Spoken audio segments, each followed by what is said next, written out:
This week we continue on the Kevaḍḍha Sutta, which we've been covering for the past 2 weeks. And let me just open up. So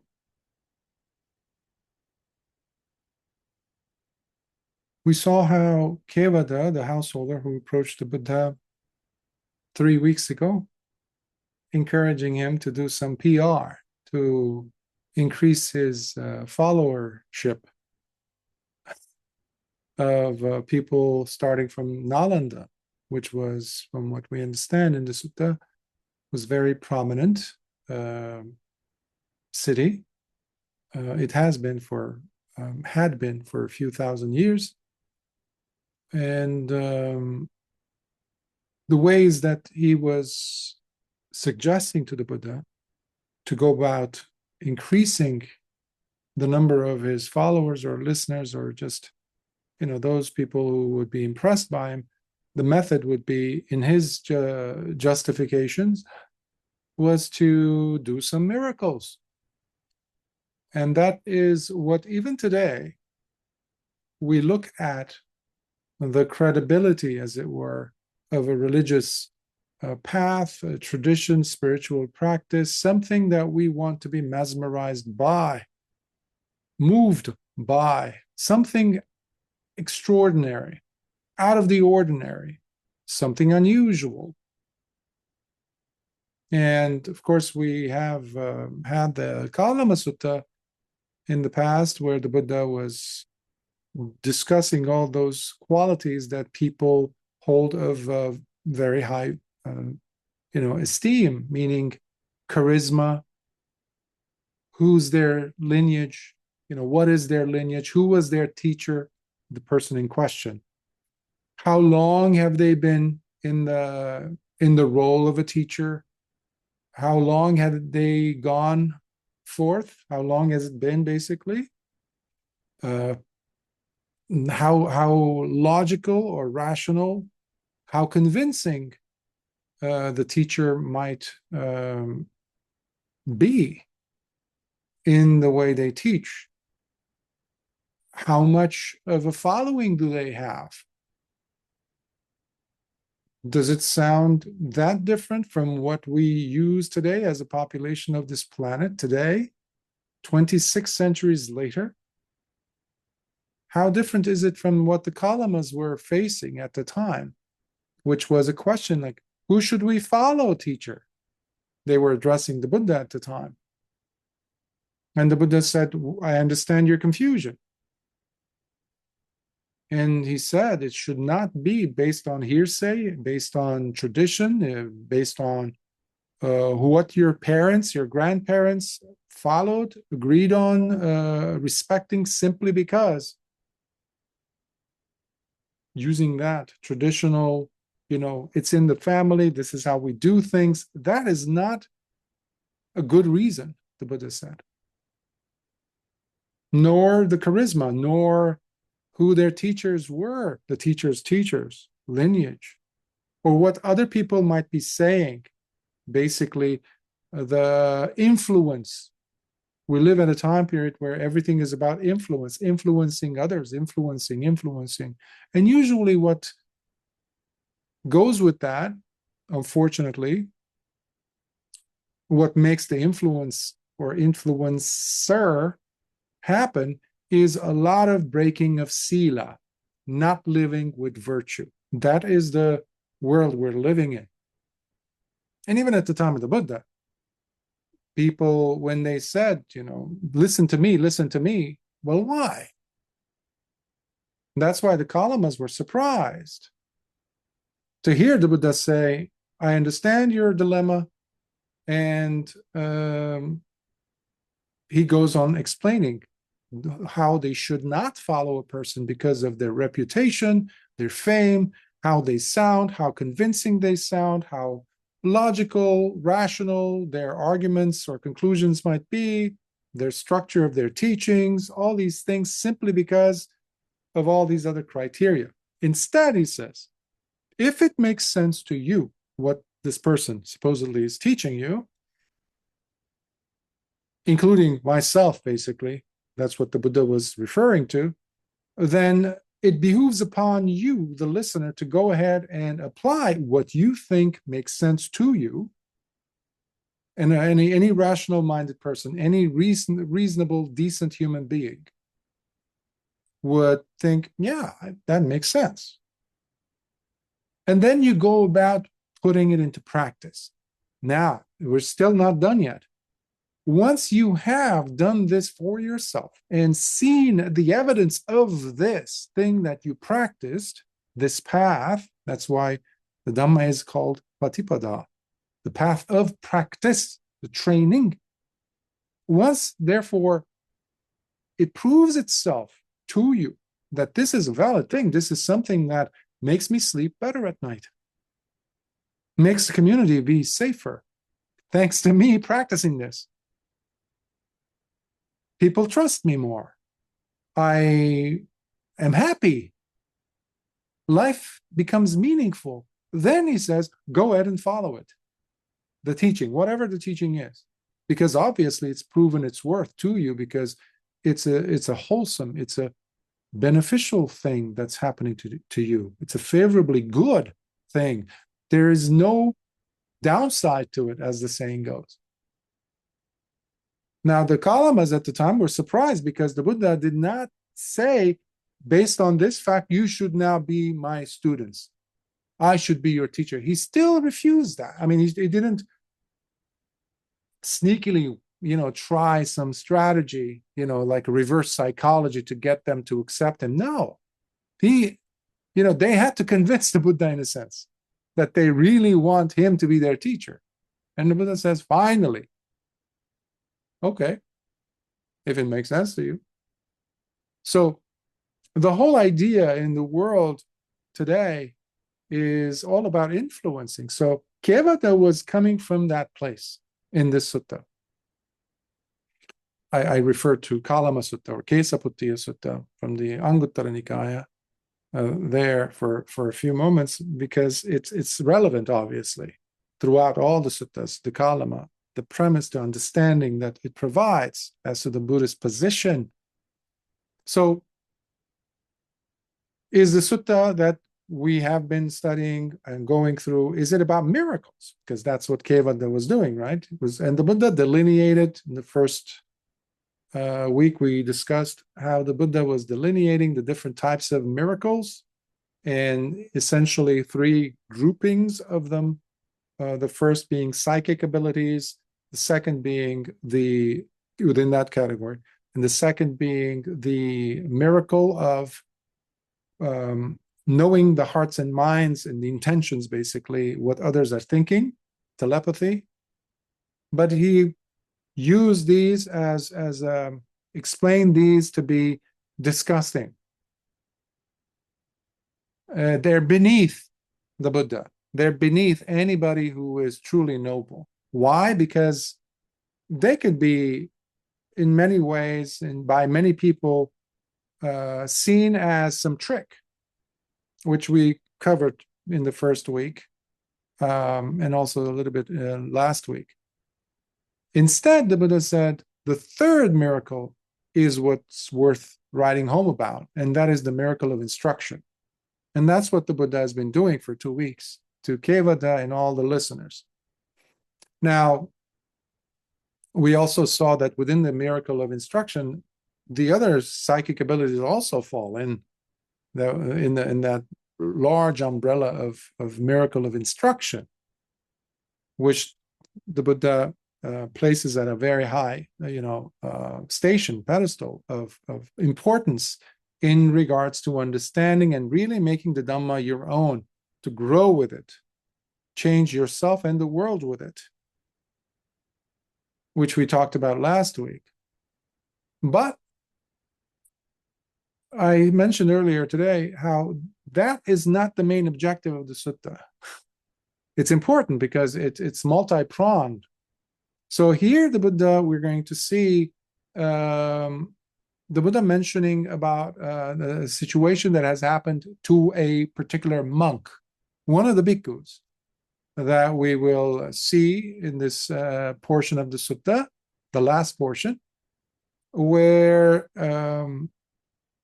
he has a question pertaining to the ending of the world. Now, this is a theme that comes up in different places, like in Rohitassa Sutta and other places in the whole dispensation, where there's a question about where, and specifically, we will see this monk. Unfortunately, we don't know the name. The Buddha doesn't give us the name of the bhikkhu. It's one of his bhikkhus, by the way. So it wasn't from another Buddha time period, a Buddha era. He is one of the Gautama Buddha's own students, our current Buddha's own Sangha of his day. So he's asking some questions, a question, but they pertain to the ending of existence. Is there such a place where the four elements end? In a nutshell, that's what he's trying to find out. And this four elements, we see them in Buddhism as not just necessarily quantifiable object status elements, as in the periodic table, lithium, metal, or iron, oxygen, things like that. It's like solid things, carbon. No, we're not talking about that kind of an element only. Attributes of these elements we need to think about. So solidity instead of patavi or earth element.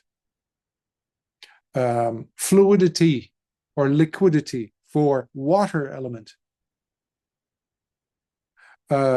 Fire element is heat element.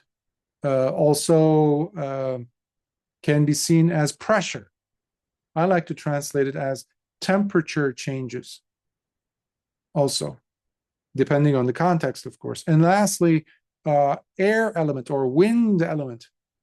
That is movement and also gaps, space, So the Buddha uses the body in many suttas. So those four represent the world, essentially. And in the context of this sutta especially. So here we have that bhikkhu who we'll meet in a few moments, who goes around asking in more than one realm, trying to find out, where do these four cease? This is important because modern day quantum physicists, astronomers, physicists, and biologists, and everybody in some kind of an scientist is looking for, because we like to think in limited fashion. There's also the limitless fashion, which we saw in the Brahmajala Sutta. Either of these two is belonging to wrong view, by the way. So this bhikkhu also apparently was basing his understanding on wrong view. So he's coming from a wrong premise. And his question is about, could there be a place where existence simply stops? Physical existence. Now, this has strong relevance, importance for every one of us, because so long as we're not arahants, because essentially what we're looking for is ending of suffering, ending of decay, aging, and death,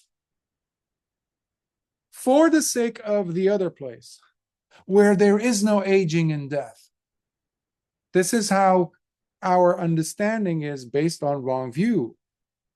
Even if we're practicing Dhamma, if we have this notion that we're going to leave suffering behind and take form, take shape, reappear, take birth into a realm where there's none of the bad stuff.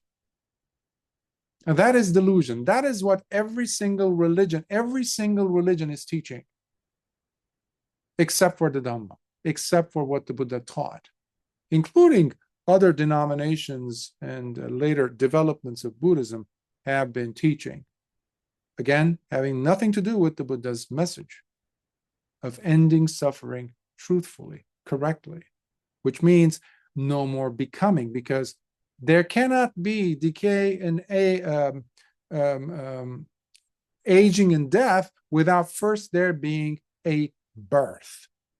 So when we say we want to relinquish suffering and leave death here for an eternal life somewhere where aging and death and old age and decay and suffering and pain, illness and death do not occur, that is stupid, idiotic, childish, infantile, very Disney-esque, to put it mildly.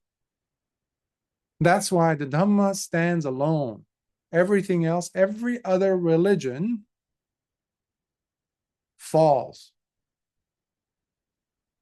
Now, it's not going to resonate well for people who really believe in their particular religion, but ultimately, when we are looking for an eternal life, that means we are looking for another birth somewhere.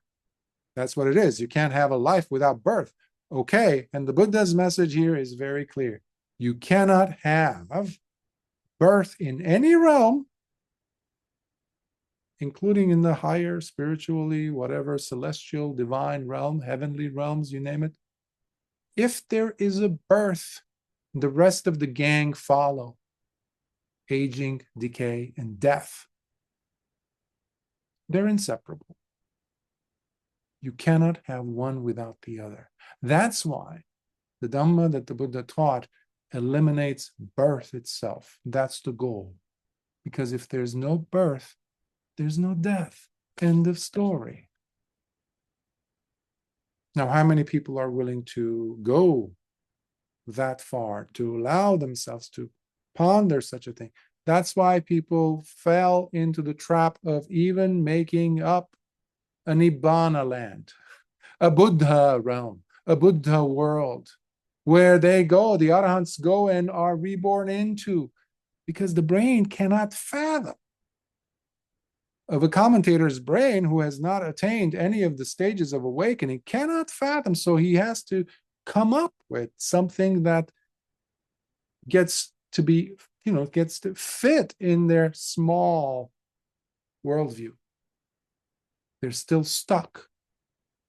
Just like this bhikkhu that we will see. Anyhow, without saying so much about this bhikkhu, without, the Buddha presenting the story first, so let's jump back into the sutta, the last portion again, as I mentioned.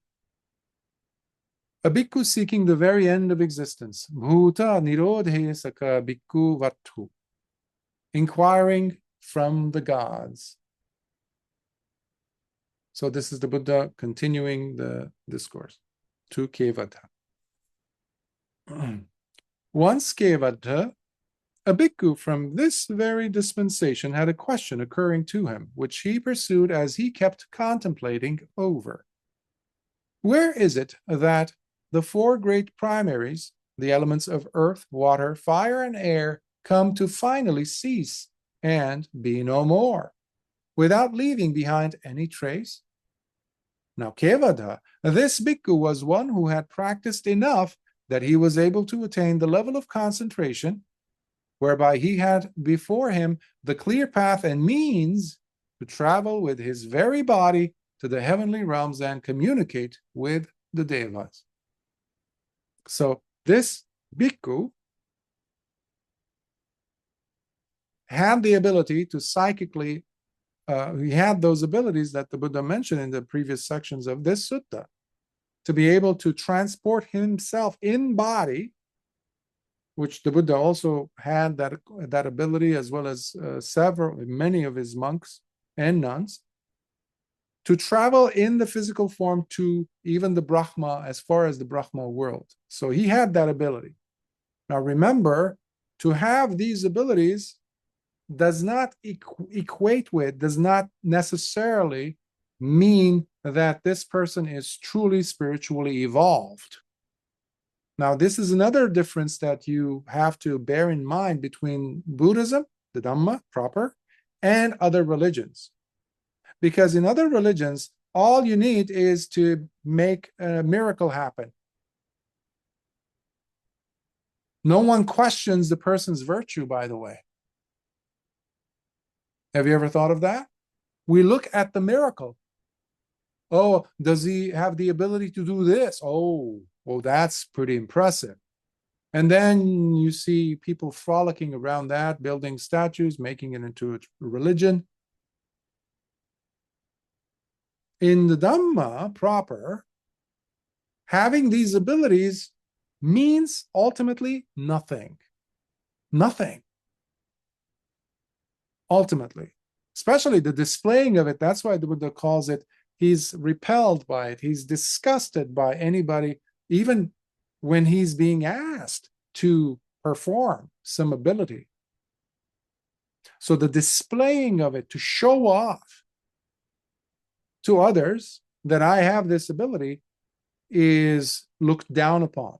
However, the Buddha does not, by the same token, I mean, the Buddha did not discourage individuals to develop these abilities.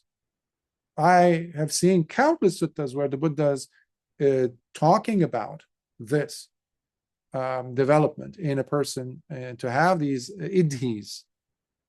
So that has to be, again, I know I mentioned it last time, I need to mention it again so people don't have the wrong understanding as to the Buddha's position in regards to psychic phenomena, abilities. The Buddha did not discourage having them. He himself had it. Countless of his bhikkhus and bhikkhunis had it, developed it. It's the displaying of it that he had an issue with. That's why we have rules as bhikkhus not to engage in showing them to if we have them, that is, to lay people. Okay? Just as a footnote.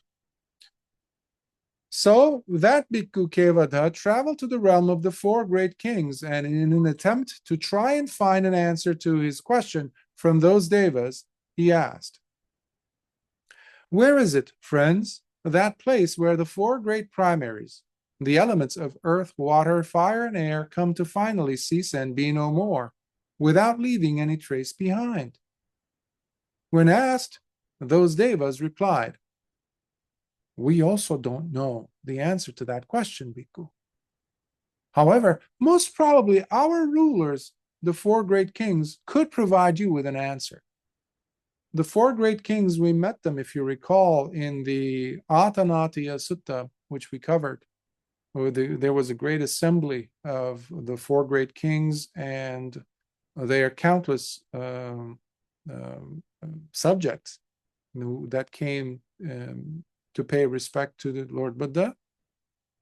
And so basically the four great kings, you can think of them as the next higher realm of Devas. There's also earthbound Devas, by the way, those who dwell on the earth plane.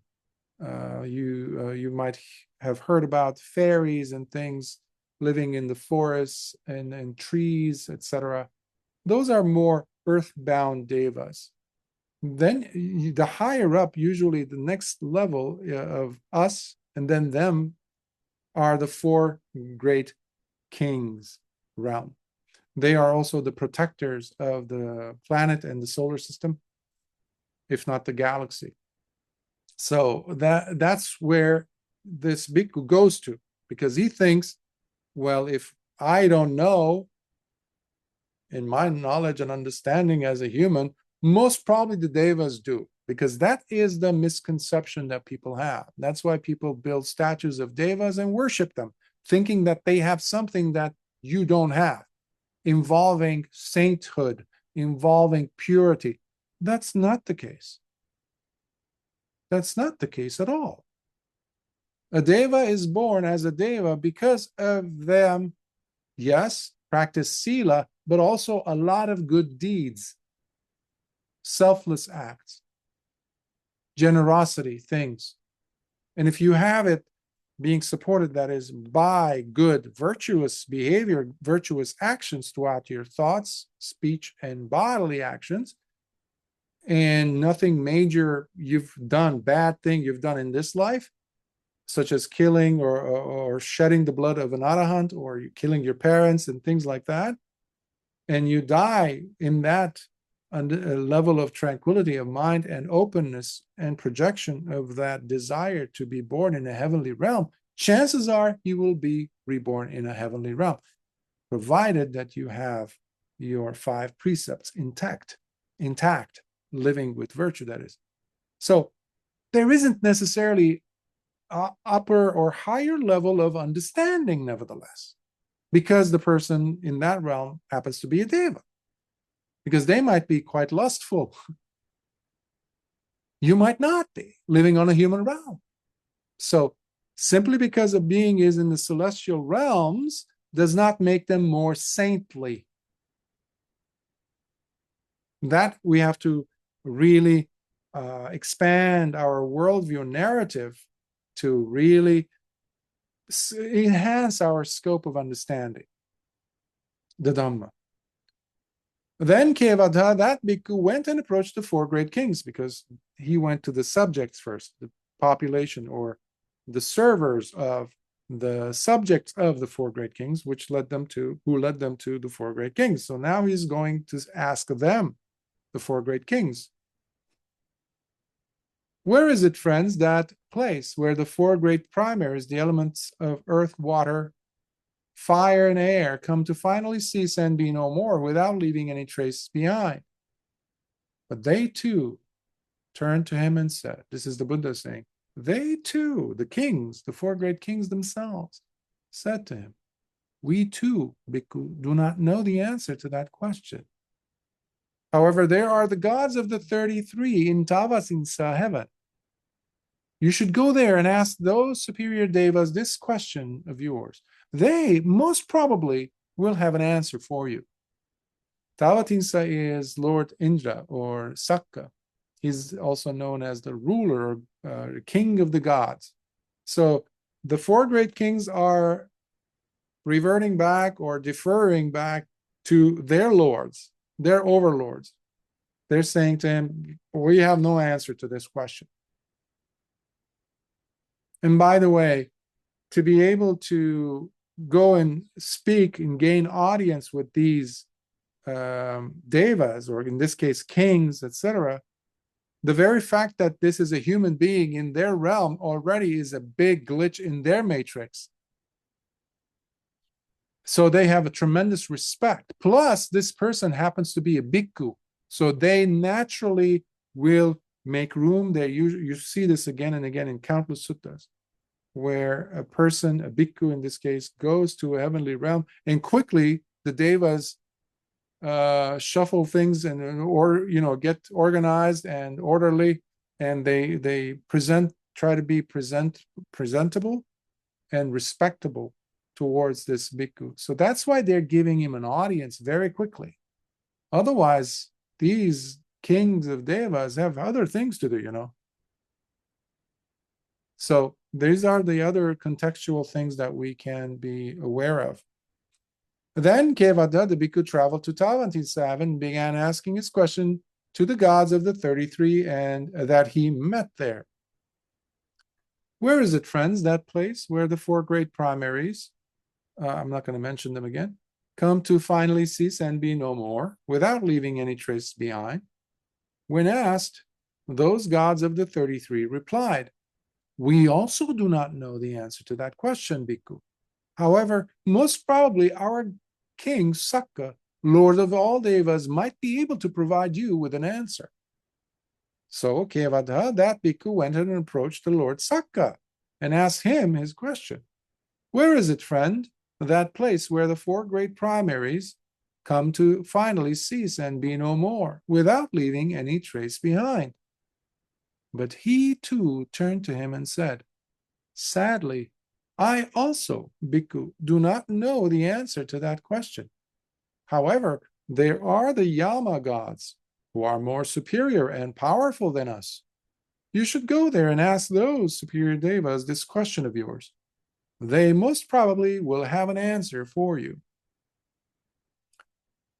You see, he's I can't call it bumping up, but he's going from one realm to the next, to the higher next. As advised, Kevaḍḍha, the bhikkhu, traveled to the Yama Devas and began asking his question to those gods.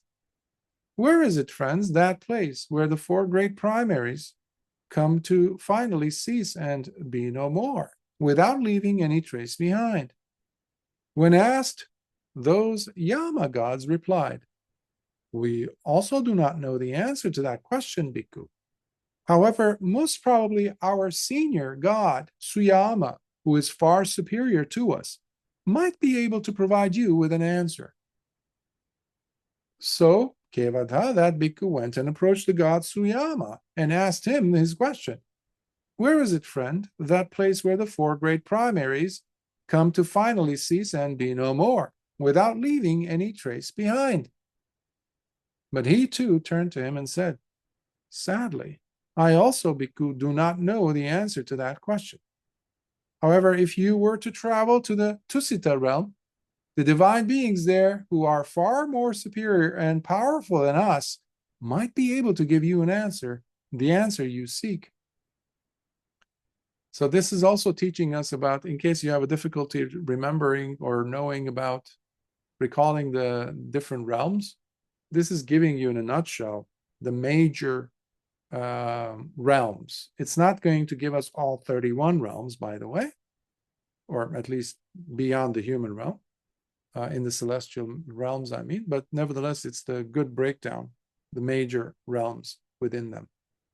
Then, as advised Kevaḍḍha, the bhikkhu went and approached the divine beings within the Tusita realm, as he began asking them his question. Where is it, friends, that place where the four great primaries come to finally cease and be no more, without leaving any trace behind?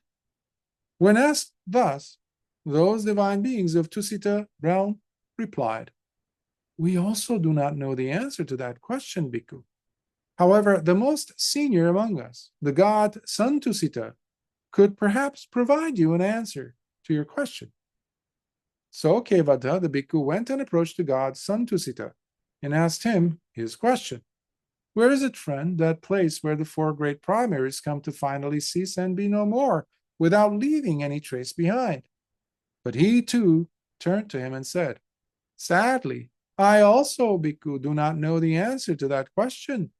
However, if you were to travel to the realm of the Nimmanarati Devas, those beings, those divine beings who delight in creating and who are far greater and superior to us, then perhaps you might obtain the answer you seek.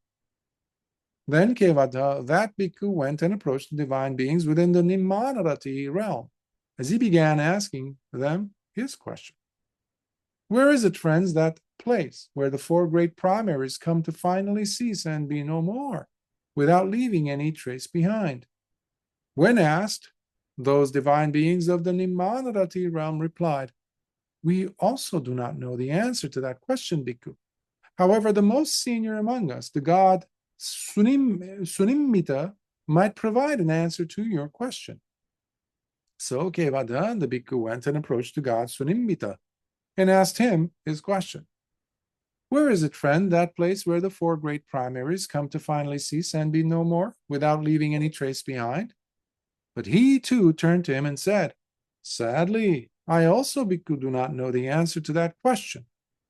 However, if you were to travel to the realm of the Paranimmita Devas, those divine beings who are far greater and superior to us, and who often control our own creations, perhaps you might get an answer to your question.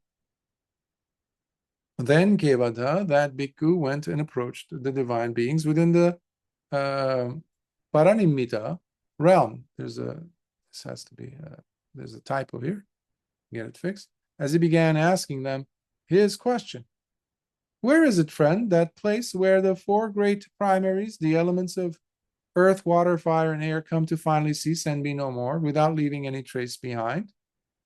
When asked, those divine beings of the Paranimmita realm replied, did I jump? No. That we also do not know the answer to that question, bhikkhu. However, the most senior among us, the god,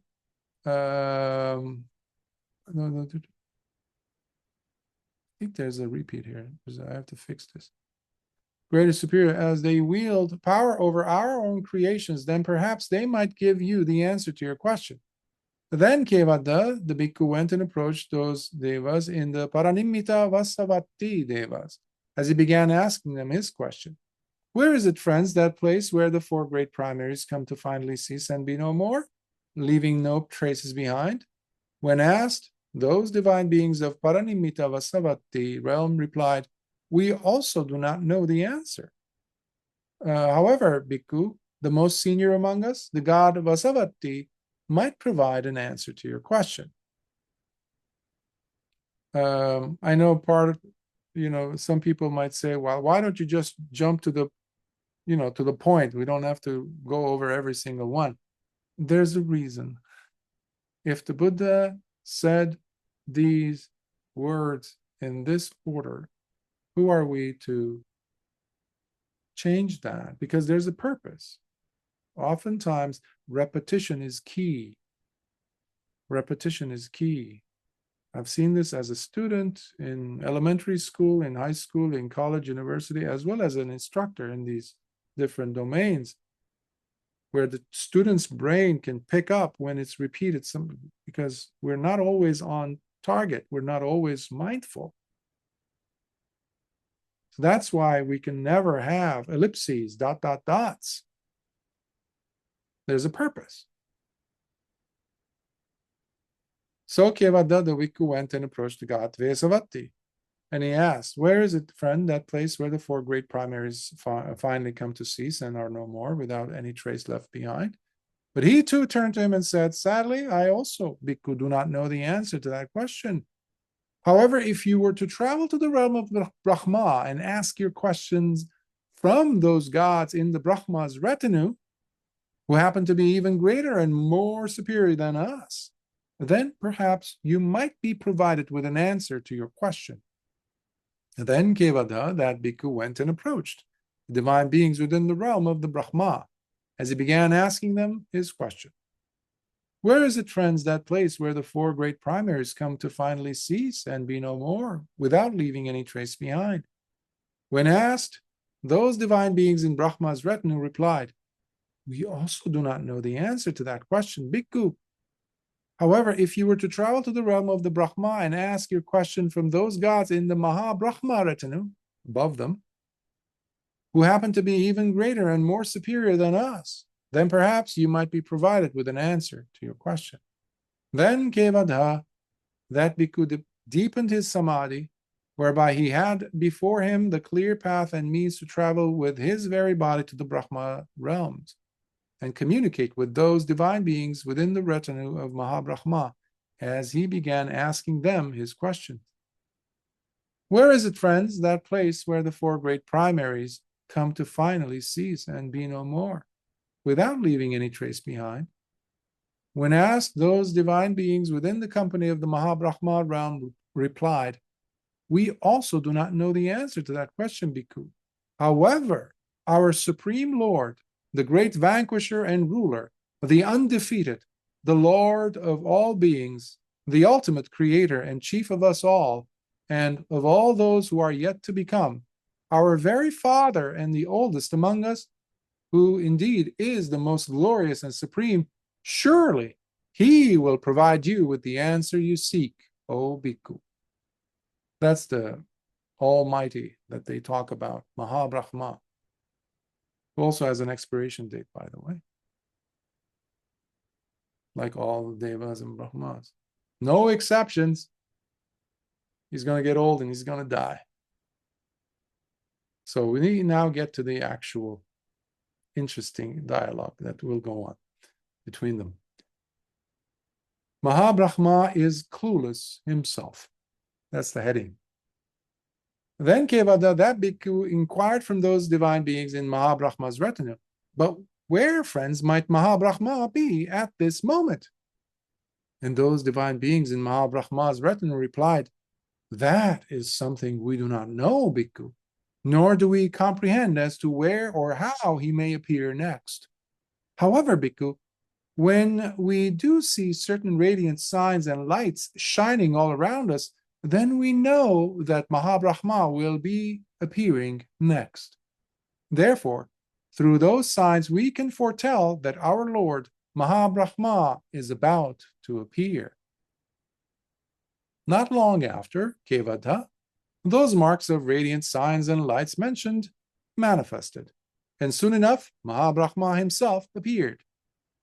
So, finding the opportunity to approach, that Bhikkhu Kevaḍḍha went to Mahabrahma himself and asked, "Where is it, friend, that place where the four great primaries, the elements of earth, water, fire, and air, come to finally cease and be no more, without leaving any trace behind?" Kevaḍḍha.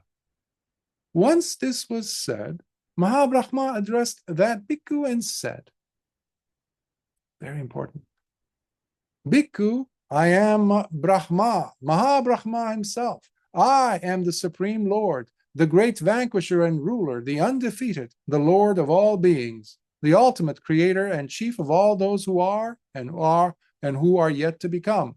I am the father and the oldest among all beings." Then Kevaḍḍha, that Bhikkhu, repeated his question for the second time, and for a second time Mahabrahma repeated the exclamation of his accolades, until the Bhikkhu, while addressing the Mahabrahma, spoke these words, "Friend." So he asked him 2 more times, 3 times total. And then finally he was fed up, the monk, and he says, "Friend, I did not ask you whether you were Brahma or Mahabrahma or not. I did not come here either to ask you whether or not you are the Supreme Lord, the great vanquisher and ruler, the undefeated, the Lord of all beings, the ultimate creator and chief of all those who are and who are yet to become, whether you are the father and the oldest among all beings or not. But I did come here to ask you this question. Where is it, friend, that place where the four great primaries, the elements of earth, water, fire, and air, come to finally cease and be no more, without leaving any trace behind?" This is the comical part I mentioned last time. At this, Mahabrahma came towards the Bhikkhu, and by taking him by the arm and leading him off to one side, he began whispering, "You must understand that these divine beings, these gods in my retinue, deeply and fully believe that there can be nothing that is left unknown or hidden from me. They firmly and blindly think that I, Mahabrahma, see everything and nothing could escape me. That there can be nothing that Mahabrahma could be blinded to or unaware of. Nothing that Mahabrahma could not have already realized and known. So you see, that is the reason why I could not be so straightforward with you earlier, to just come out and say to you that I too do not know as to where the four great primaries, the elements of earth, water, fire, and air, come to finally cease and be no more, without leaving any trace behind. But here, one might inquire as to why you are even here, having come to ask us this question instead of asking it to the Blessed One himself. Is he not your teacher?" Wow, painful. "You have bypassed the only one who can answer your question, Bhikkhu, and instead came all the way here to us, only to be disappointed by what we have to say. Now go back, Bhikkhu, and by approaching the Blessed One, ask him your question. And however the Blessed One instructs you, that is exactly how you should remember and apply it." Very good lesson. Then Kevaḍḍha, that Bhikkhu, just as easily as a strong and an agile man would stretch out his flexed arm or draw in his outstretched arm, like this, or like that, very quick, he disappeared from Mahabrahma's realm and immediately reappeared in my presence.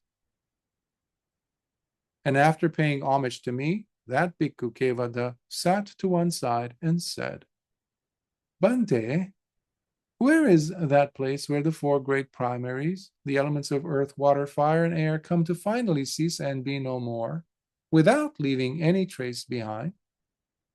Now we get to the section where the Buddha is responding. And the heading of this is the simile of the bird trying to find dry land. tiradasi sapunupama.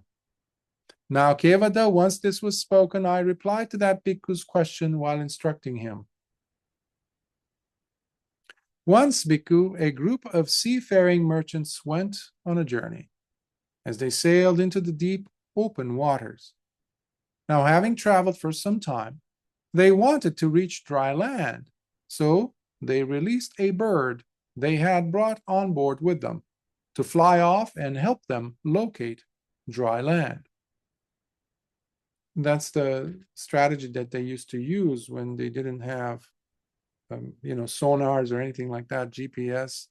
So the bird, if the bird would return, that meant that they still were too far from any landmass detectable by the bird, because the bird would fly at a high altitude and be able to see what they can't. They couldn't. So powerful simile. We'll see as to why even more. Thus the bird went flying in the eastern direction, then to the south, to the west, and then to the north, flying high and upwards as it did, and all around the sky. Whenever it was unsuccessful to locate land, it would fly back to the ship. But once it found land, it would not return. In just the same manner, Bhikkhu, you have gone as far as the Brahma world in search of an answer to this question of yours, only to return back here and come to me, trying to find an answer to your question. There's been cases in different suttas where the Buddha would approach, somebody would approach and asking the question. It's very important for us to understand, to consider how not every question deserves an answer. We think, well, because I formulated a question, it's already, there's an answer for it. No. Sometimes the question is the problem, meaning it is not well stated. It's coming from a wrong premise. It's taking certain things as givens when it's not supposed to. It's approaching things the wrong way. And that's what we're going to see the Buddha pointing out to the monk. Firstly, Bhikkhu, you must reformulate your question, for it is wrongly structured. Instead of asking, Bhante, where is that place where the four great primaries, the elements of earth, water, fire, and air, come to finally cease and be no more, without leaving any trace behind? So instead of that, you must ask your question in this manner. Bhante, where do earth and water, fire and air no longer find any footing? Where is it that long and short, fine and coarse, pleasant and unpleasant, as well as name and form, are all held in check and left behind with no trace? Now, the answer to that question is the following. It is in consciousness, vijnana, which is non-manifestative, boundless and endless, remaining lustrous on all sides. It is right here where water, earth, fire, and air no longer find any footing. It is herein where long and short, fine and coarse, pleasant and unpleasant, as well as name and form, are all held in check and left behind with no trace. Therefore, with the cessation of consciousness is where you'll find them all come to a stop and cease. This is what the Blessed One said, while Kevaḍḍha, the young householder, was delighted and joyful in having listened to the Blessed One's words. Here ends the Kevaḍḍha Sutta.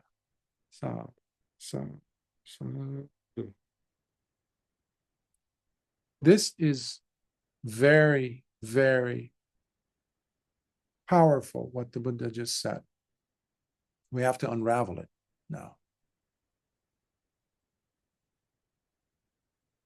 Each one of the 31 realms, including the highest Brahma realms, are very much run by the four primaries. You cannot have no four elements in any of these realms and have the realm be, because it's still functioning on the premise of name and form and vijnana working together. Name and form, nama rupa. If you remember from the Majjhima Sutta, the Buddha's students, arahants, were discussing as to what the Buddha meant by this reference he made in the Sutta Nipatas, Parayana Vagga, I think it was, where he said to Tissa Mitteya how there's one end and there's a second end and there's one in between, but then there's the seamstress. We've talked about this in the Majjhima Sutta in depth. So one of the responses of the Arahant bhikkhus, who later on went to the Buddha to check as to, because there were 6 possible answers, the Buddha said all of them are correct, but I was referring to this. So one of these was the description or the explanation is to see on one end being nama, what we call name, the name group, which is made up of feeling, perception, intention, contact, and attention. Passa. Or passa is the contact, attention is manasikara, yoniso manasikara. Now, rupa is where we have the 4 primaries. So one end is nama, the other one is the rupa. Rupa means form, is sometimes called also matter, but not in the way that we normally would understand as matter, because we think of density also associated with matter, some form of density. So what we refer to as nama rupa in this case are the 4 primaries and everything that is brought together with those, plus the egg and sperm from a mother and father, and food that nurtures the being. Okay, those are the physical attributes. But the physical attributes plus the mental attributes, if you want to call it that, that's the nama portion. These 2 together, they still need linkage. They still need the glue. The Buddha just gave us that. And that is vijnana. In the Mahanidana Sutta, we covered a few years ago, where the Buddha is discussing, giving an instruction to Venerable Ananda. He says to Venerable Ananda, if there is a fetus developing, that's the portion where you have definitely the rupa, the physical, as I mentioned. So the mental, he says, if the mental is too weak to connect, the nama portion, or in this case specifically the vijnana does not land because of many karmic influences, factors, then would there be an actual birth? And Venerable Ananda says, of course not, Bhante.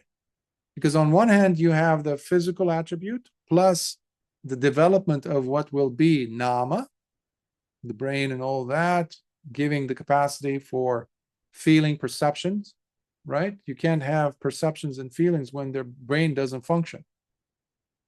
So those are together, nama and rupa. But the thing that animates it, in a sense, is the vijnana portion.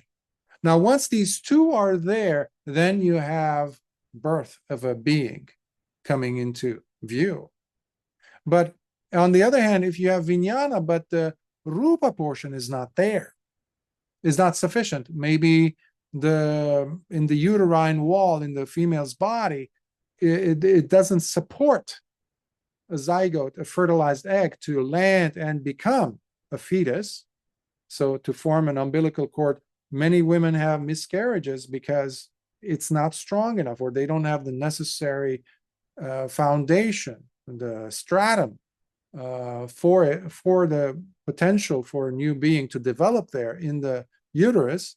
Then, despite the fact that during conception, the vijnana had come in and joined temporarily because of the lack in the rupa, nama rupa, because nama hasn't developed yet. Rupa definitely is developing, and then it breaks off, miscarriage happens. Vijnana doesn't have a place, a foundation to land. And there too, the Buddha asks Ananda, in that case, would there still be a life form, birth of a being? And Venerable Ananda says, of course not, Bhante. Now, in every one of the 31 realms, the two have connected thanks to Vijnana. Vijnana is the one that is holding Nama Rupa together. That's the linkage I mentioned, Vijnana. One end is Rupa, the other end is Nama. In the middle is Vijnana. But who is the seamstress? Seamstress is the one that stitches both ends to Vijnana, making it look like it's a seamless one entity made up of a single thing, one, undissectable. The seamstress, if you recall, is none other than craving, tanha, that blinds us, that says, no, no, no, no, no, no. Nama, Rupa, and Vijnana are together. They've always been together. In the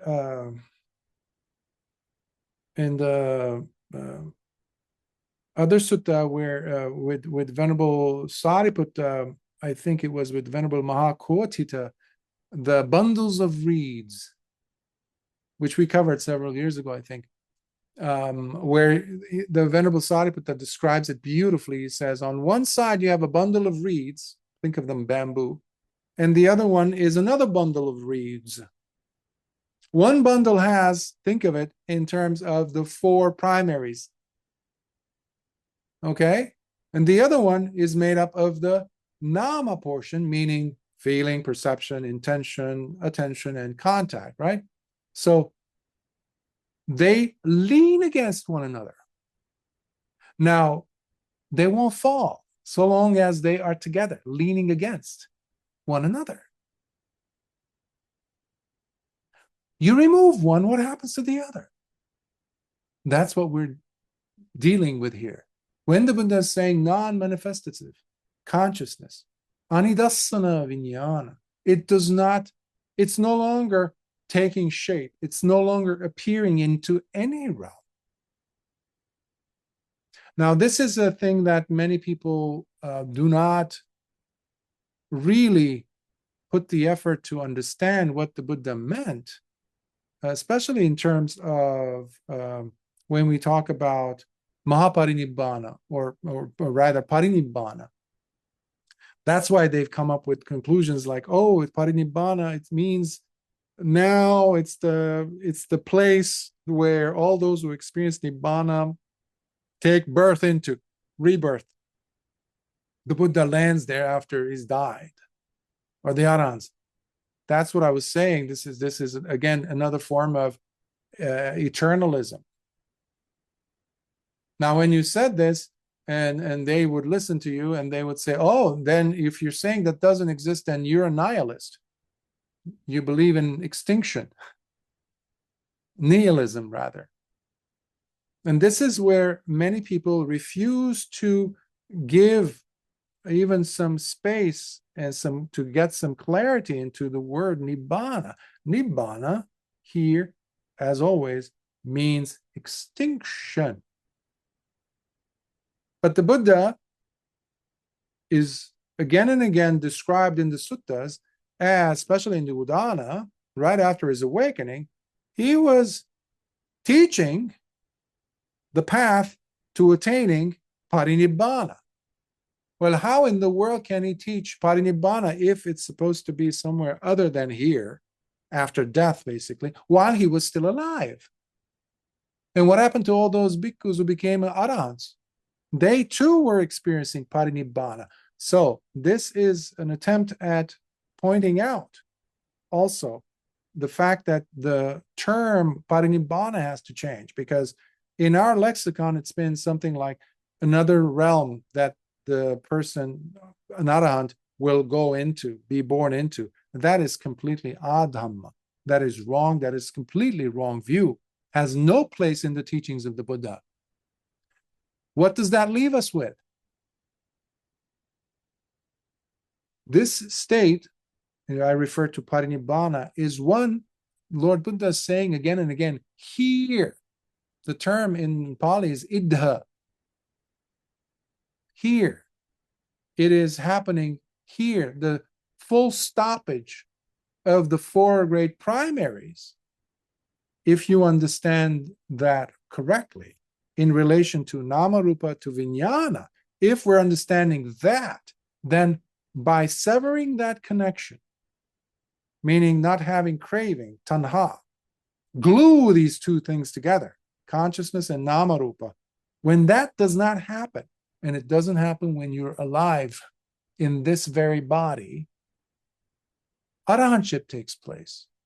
And the state that the concentration, this is a level of arahatta pala samadhi, they're also called that, or arahatta pala samapatti, which an arahant can enter into, where there is no consciousness. This is beyond logic. This is beyond, by the way, even the jhanas are beyond logic. That's why Mara cannot penetrate. Even the first jhana, Mara can never know what that feels like, experience, tastes like. It doesn't know. So just for you to kind of calibrate and see the connection. So it is in consciousness, which is non-manifestative, boundless and endless. This is parinibbana. This is an attainment that the arahant experiences, where no more primaries are to be witnessed, experienced. Where there's no earth, water, fire, and air. So this also helps us to at least begin to fathom that none of the 31 realms of existence are places of respite, are places of refuge, are places of rest and security. None of them, because you saw it was quite idiotic. How different was, you think, Mahabrahma's reaction from a reaction that you would get from a 7-year-old or a 14-year-old middle school child, from a teenager? How is that different? I don't see any difference. It's pathetic. Come on, you have countless beings. At least on this planet, you have at least about 8.5 billion people worshiping some form of Mahabrahma. The all, this and that, they have constructed so many intricate philosophies and things, that theologies, worshiping this and killing themselves for, or dying in the name of, you name it.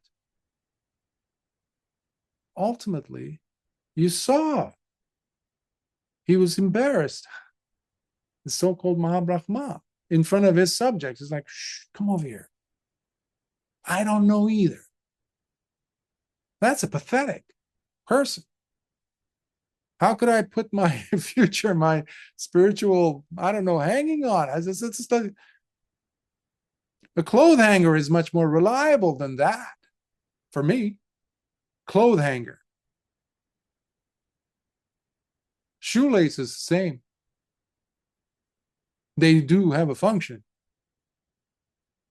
So this is also a lesson for all of us, because we also oftentimes look over there outside. At least on an emotional level, we hope and anticipate that the best of the practice is actually over there behind veil number 4, door number 5, or something. The other, anya, the other, versus here, well, this is not good. There is going to be fun. The Buddha said, no, this is the practice here. It's interesting that it took this monk to go exploring all the way up to the Brahma realms to find his answer, to get his answer. which was not over there, to be pointed back to earth, back to his teacher, to get an understanding as to, oops, because so long as we are on any one of the realms, any one of the 31 realms. This week I answered in one of the daily Dhammas recordings a question about this, in fact, where I described it as the 31-story burning building. The building that is 31 stories and it's always in fire, in flames. But the problem is we keep jumping at best from floor to floor, expecting the fire to be gone, but it's everywhere. Why? What is fire here? What am I using it as a reference for? Anicca, impermanence, changeability. Nothing we get to touch, especially we hold valuable, will stay like that. Nothing that we consider to be worthwhile will be unchangeable. It's unpredictable. It's uncertain. It's at best wishy-washy. Even feelings that we like, feelings that we attribute to ourselves and consider ourselves to be the authors of, or the main protagonist, the main actor in it.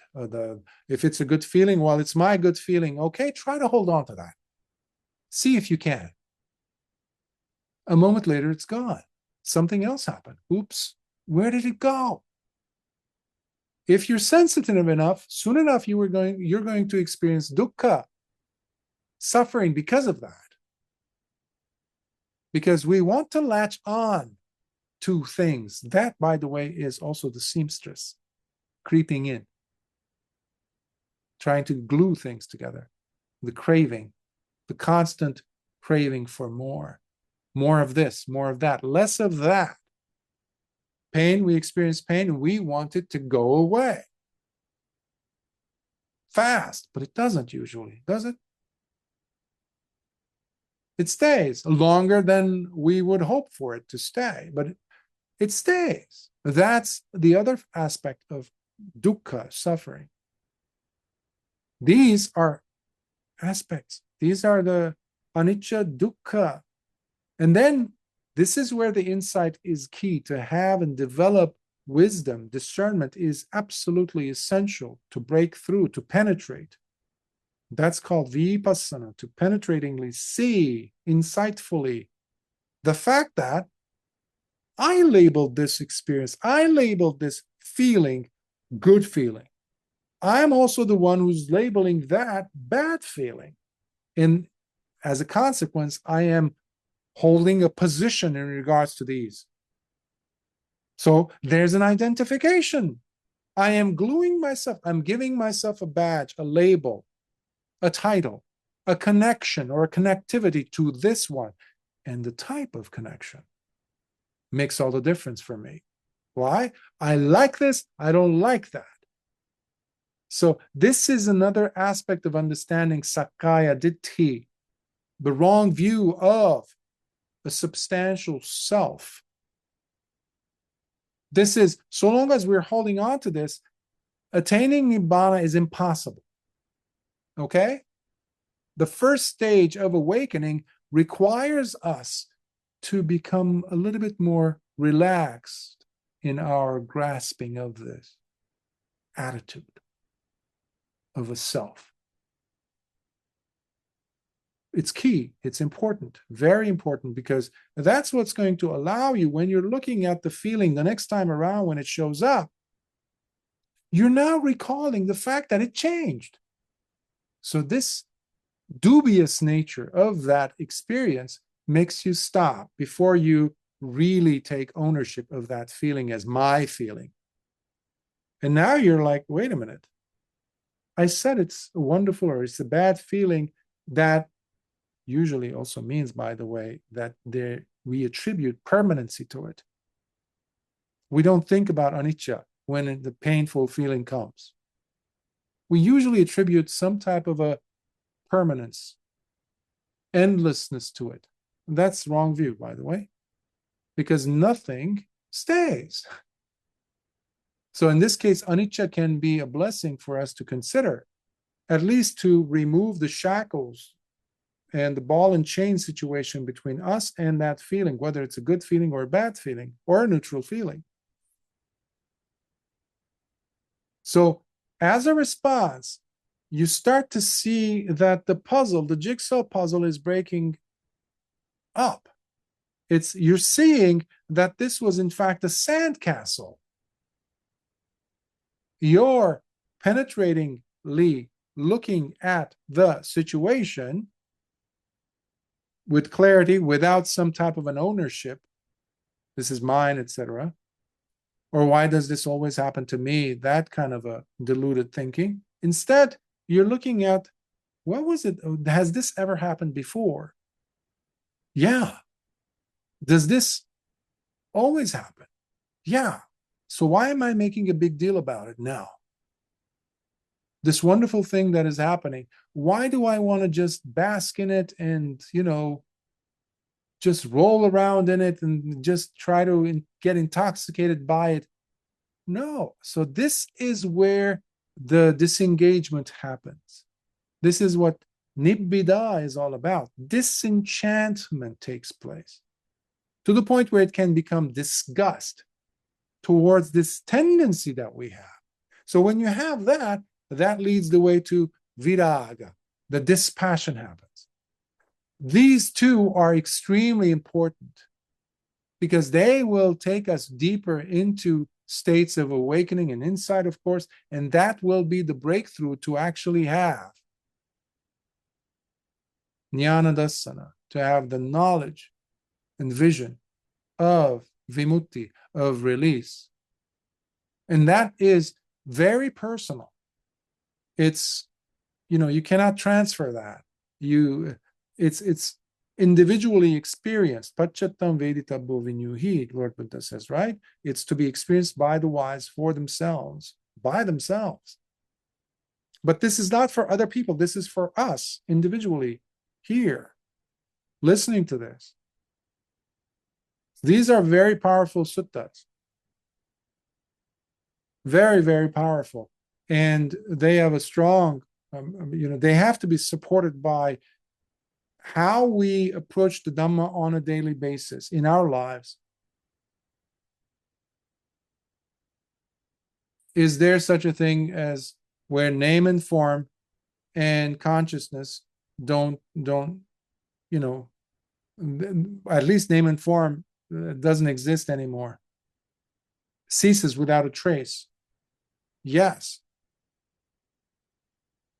Now, do you need to be experiencing this in your life in order for you to at least have some appreciation of what the Buddha teaches? Yeah, as I said earlier, if you experience anicca, sometimes you have a terrible headache and you go to sleep, you take a nap, you wake up, the pain is gone. That pain that felt like it was going to stay with you forever. What happened? We never question. We just bask in the fact that we don't have the pain. And we usually forget that, and then we move on to other things, other experiences. Missing the whole dukkha vedana, the painful feeling, lesson that was waiting for us by applying anicca and seeing that everything is passing. So I am not a substantial being here who's always experiencing joy or pain or whatever, dukkha. It's frame by frame happening. So this is where sati has to become very quick. We have to practice often to maintain sati, mindfulness, proper way of practicing full awareness, sampajanya. And that is essentially satipatthana in action. Looking at the mind, that would be cittanupassana. Looking at the different mind states you're going, whether your mind is agitated now, earlier it was restful. So you, instead of being taken for a ride by these different states, images, stories, narratives, and things, papanchas, you're looking at what's happening to the mind. Similarly with feelings, whether it's a pleasant feeling, painful feeling, or neutral feeling, as in Vedananupassana, or the position of the body changing from one place to the next. You're observing the body. And of course, lastly, the Dhammanupassana, that is observing, that's more refined. When your mindfulness has gotten really deep and you're able to even see the subtle nuances of changes, fluctuations. You're seeing the beginnings, at least you're seeing the beginnings or especially the endings of thoughts, images, feelings, perceptions. You're catching, oh, okay. You're no longer participating in it. You're seeing them, and then you're now able to see the beginning of the next mind object, the next Dhamma, small d. In the Sona Sutta, Venerable Sona says, Disva ayatanupadang samma chittang vimucchati. By seeing the beginning of, the very manifestation of the six senses, six sense bases, by the very beginning, especially the mind, when you're able to capture that moment where a memory pops into your head, or a texture is picked up, you've touched something physically, you've felt something against, rubbing against your skin. There's what's happening, and that is disva, having seen ayatanupada, the rising of the ayatana, the sixth sense. One of the six senses could be the eyes, ears, nose, tongue, body, and especially the mind. Right at the beginning, already it means your mindfulness is quite sharp. That is necessarily the thing, that the scalpel that you need, the tweezers that you need to open up the moment, to look at it carefully through looking for anicca. Is there anicca here? That's another question you could ask. Is there dukkha here? Is there a possibility that dukkha could be here in this beautiful, enjoyable moment? If you're being honest, if you're really approaching it with wisdom, you will see, oh yes, the moment I introduce a special relationship between me and this experience, I give extra significance to it. Who? The sense of that's the Buddha calls a conceit I am. So I will stop here. I said quite a bit, but it's a wonderful sutta. It's any thoughts, comments, questions?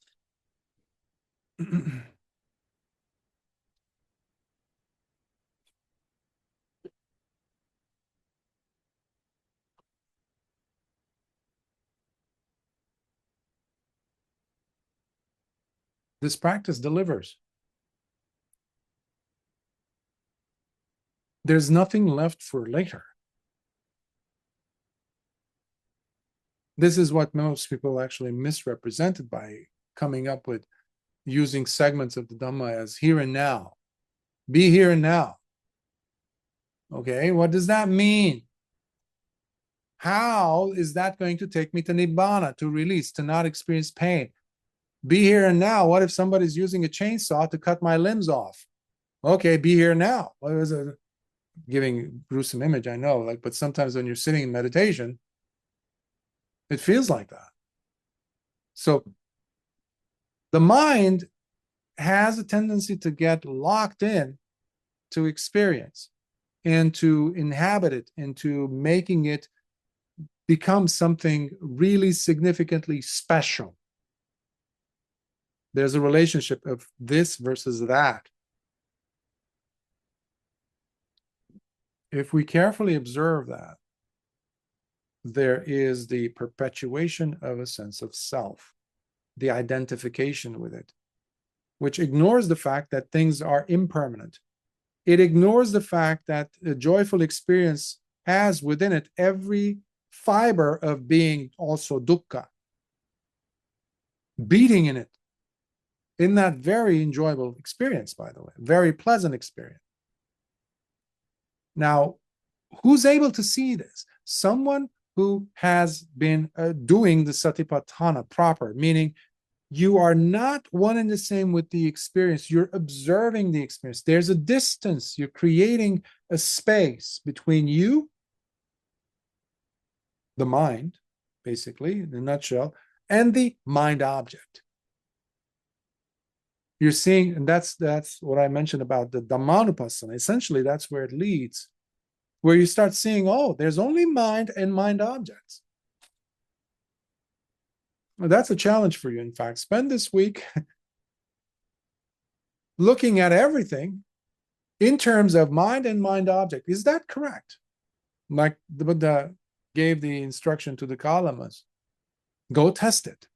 Remember, this Dhamma has to be tested by each and every one of us, investigated individually. That's why you can never rely on your parents' Dhamma, your lineages or whatever, your peoples, whatever that is, or your teachers. No, you have to really experiment, investigate. Ehi passiko, come and see, investigate, see for yourself. And that's what the Buddha did 26 centuries ago. He challenged us by, and that was also the reason why he hesitated to teach the Dhamma. Because I think you already see how intricate it is. It's beautiful. It's deep. It's not for little kids. I use it metaphorically because we've had some very, very young kids, in a sense, not to mean any disrespect towards the great Arahant, Bhikkhus, who became Arahants at the age of 7, a child. So no disrespect there. So just any questions again? Meanwhile, popped into your head? Yes. Bhante, thank you. I don't actually know how I'm going to formulate this question properly. I mean, that last half an hour or whatever it was just blew my mind. I need to listen to this again. But when you're talking about watching, like, so what I was making sense out of is when the Buddha is describing, he uses the term consciousness when he's talking about Nibbana, basically. But the consciousness, is it basically another way of understanding that a consciousness that doesn't manifest? Mhm. Is that okay?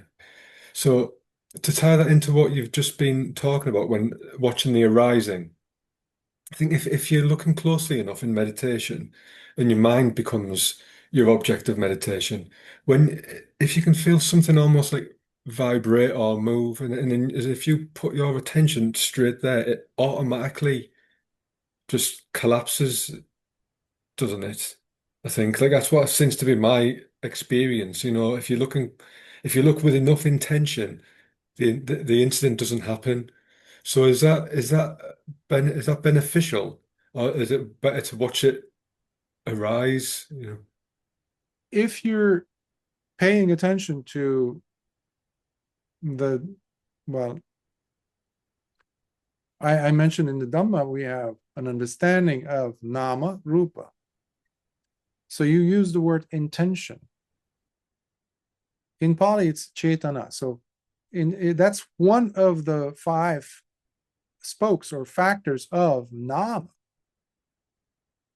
intention. So when you're saying, if I turn and look with intention, that means, the way I understand it anyhow, that you're very much invested in that whole experience because you're applying intention. It's an attribute that you have that you're allowing to enhance your experience or make sense of what it is that I'm observing or I'm about to observe because I'm directing my intention to. So in a sense, you are still taking part in an experience rather than looking at intention as merely a mind object. This is where there's a difference, a huge difference between somebody who thinks they're on the path versus someone who truly is. because you have, even when you're doing kaya anupassana, the body contemplation, looking at the body as it moves through the four postures, sitting, standing, walking, and lying down, and the junction points, moving, transitioning between each of these. If you're observing, you're no longer caught up in stepping forward, landing, oh, touching, pressing, lifting, like in the case of walking, right? Many teachers do teach that, but that's only good at the beginning, just to familiarize you with the whole process, to identify them, and then you let go. But these are simply, like the intention that I mentioned, is merely an object, mind object. So this is simply a facet of experience. So you're creating space when you're practicing mindfulness proper to see how this is unfolding, rather than take each of these portions as solid realities, transitions. Because a piercing, penetrative mind might look at the lifting or walking or sliding or landing and pressing, etc., of a walk, and see purely anicca. Now, this leads us back to what? There are these two principles, and Bhante Candana talks about this quite often in his books and his lectures. One is the ghana sanya, and the other one is rasi sanya. Ghana means compact, the solid, the thing that we attribute the understanding, our understanding of it being something tangible, something that's fixed, compact, dense. So when a person is looking at the walk, I'm using that example, or the body, or even something subtle like intention, my mind, I'm looking at the contact happens, there's a pinch, so there's an ouch, all that. If I look at it in a concrete way, as an experience like the walk, that means I still have some barriers that I have to overcome. Why? Because I'm still looking at experience as a compact thing, instead of looking at it as a mere heap, which is rasi sanya, the perception of the heap, layers and layers. You know, there's some people who exhibit art, statues and things, or sculptures, and you look at it, and this really becomes poignant when you are seeing it in a video form, or you're there to see it by yourself. I mean, in real life. And one that I remember is the head of a hawk. There's many examples. So the head of a hawk or a falcon is there, and you're seeing it clearly. But then the camera shifts. And all of a sudden you're seeing not a hawk, but a bundle or bunch of things that have nothing to do with birds. The person has meticulously picked up things from nature, maybe a straw, maybe a tissue, maybe a brush, maybe, I don't know, different things, screws, this, that, and then put them in this angle in a certain way where if anyone were looking at it from here, from this position, and only this position, they would be seeing the hawk, the head of a hawk, which obviously looks 3D. But you switch your gaze even a little bit, the whole thing falls apart, and you have a sense of disgust. Nibbida. That's why many people did not like the Buddha teaching, because he was basically blowing up this whole thing that the world wants to put together, to convince us that this is an amazing thing called life. Don't blow up this opportunity, this and that. Enjoy, live life, yeah. Instead of looking at anicca, instead of looking at dukkha, instead of looking at the fact that there is no ultimately substantial self throughout all these experiences, things are changing. Don't tell me, don't ask me to go ahead and look at something else so that I can be infatuated by that now, to be mesmerized by that. No, let's answer this. This is the main issue. Like, I'm disappointed in what I just saw. What is this? That's also a mirage. That's also in one of the suttas that we've covered together, the foam, right? The Buddha is talking about describing how perceptions are basically made up. They're a magic show, really, which we simply tell ourselves that these are real until reality hits. And now you have to sit down with yourself and say, yeah, I think I knew that this was not going to last. So where does the surprise come in? You know? So looking at things by understanding that in a relative way, we look at things and yeah, I see the hawk head, the head of a hawk. But let me turn my gaze. Satipatthana is teaching us to look a little bit off from the edge, from a side angle that is not going to keep you in awe of life. Instead, it's going to remove the magician's cloak.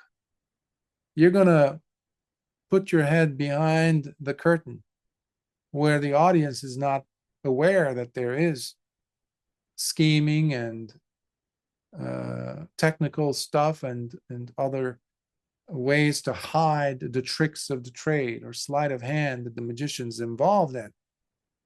They're too busy being ooh, ah, going crazy at what they would see. So they're already creating the anticipation from moment to moment. That is not the path of a person who seeks freedom. Because we have to understand when dukkha happens, when experiences happen. So let me just say it this way. When jolting experiences happen to us, it could be an insight, it could be a question, it could be something really deplorable happening to us. It sends us off on a quest, moves us in the direction of a quest. Perfect example that I think of, given two of your names, Patachara and Kisa Gotami. Two women who didn't know anything about each other at first, who faced unimaginable pain. One lost her husband, then her newborn son, and then her 1-year-old son. And then in the same series of events, she also lost her mother and father and her brothers in a burning fire. So she didn't have a break almost. The other one lost her son, whom she loved. She was driven to insanity, running around carrying her son's dead corpse on her shoulder, trying to find a cure. He was dead. She wanted to resurrect him, in a sense. She believed that there's got to be a medicine, someone, somewhere, someone has something that could bring him back to life. Both of these women faced tremendous, tremendous pain. That, I mentioned, pain or experiences like that lead us to quest. Not always. I have to add that footnote, because for many people, Such an experience leads them to or towards pain, delusion, downward spiral, psychosis.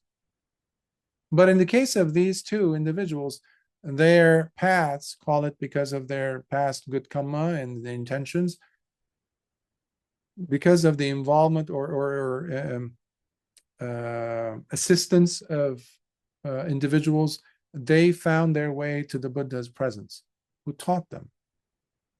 So they used, each of these women used their highly potent, powerful, devastating experience to break through and to go into a quest mode to understand why. Now, we don't have to have experienced what Patachara or Kisa Gotami did. We each have experienced dukkha, however. We don't need to experience such intense, terrible, but nevertheless, we have experienced in our own capacity, right? Whatever you want to call it, we've experienced dukkha. We've experienced anicca.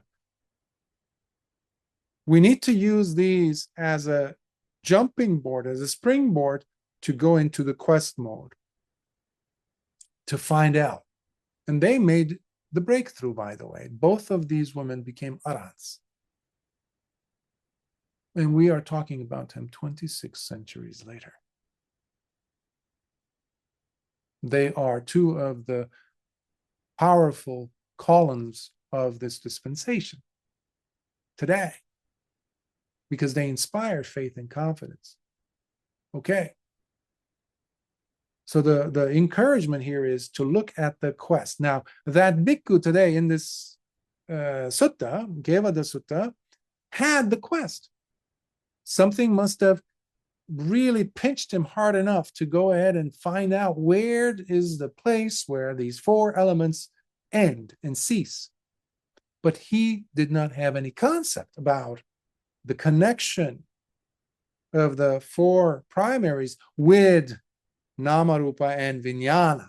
That it was the key that the Buddha gave to him, because he was looking at the wrong side of this situation. He was looking at the tail end. He was not looking at the root of the problem. And so long as, because he was thinking any of these realms might have, they must have the four great kings and Tusita or Tavatinsa or the Brahma realms, they must have the solution, because that's what we are taught.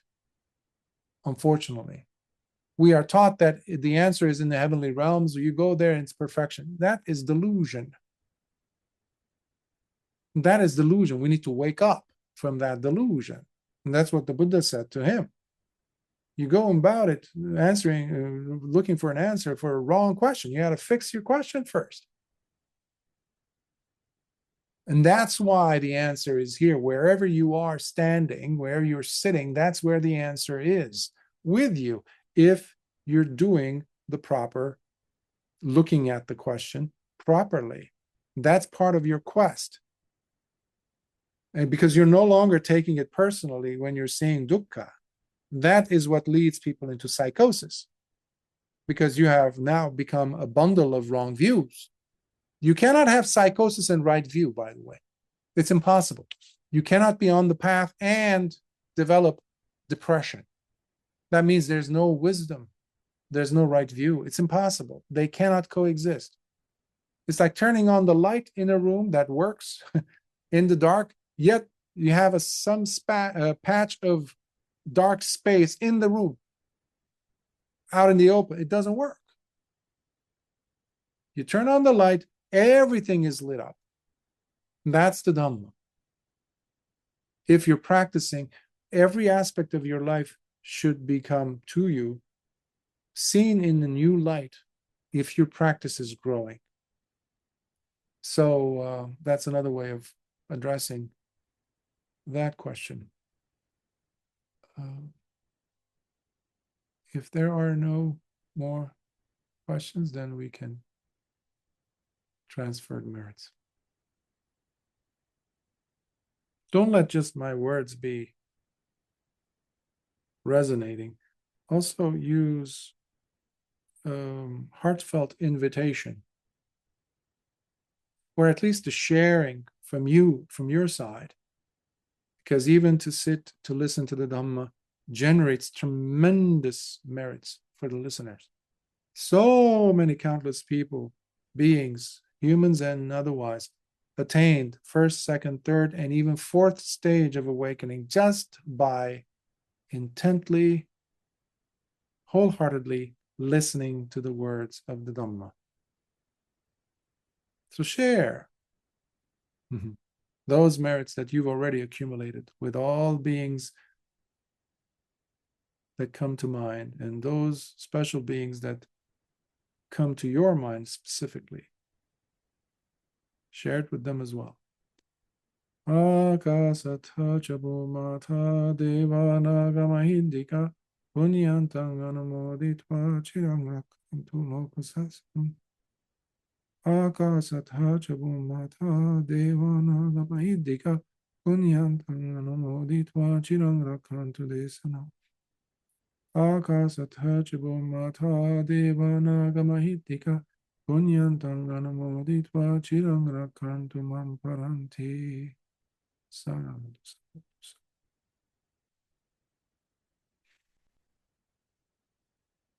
May your practice continue growing.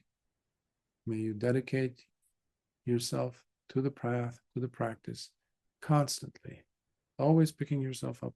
The moment you notice there's no sati, it was spent without sati, that's okay. That's okay. Smile, lift yourself up. Lift yourself up. You're alive. Your past, if it's a miserable one, has nothing to do with you because it's in the past. You have a chance now. Now you have a chance. You owe it to yourself, to your attainment of nibbana, the possibility of it, to cheer up. Be thankful. Be appreciative. Be full of metta towards yourself. And you cannot be giving metta to anybody if you're miserable. It doesn't work like that. So give yourself a lot of metta, a lot of understanding, a lot of loving kindness, appreciation. Celebrating yourself is key. And it's saying to yourself, it's okay. It's okay if you've made a mistake. Okay, it's okay. But do put the effort to fix those the next time around. And then lift yourself up and watch the whole thing as a mind watching mere mind objects. That's all. May the blessings of the Triple Gem be with you. Until next time. Sukhyot.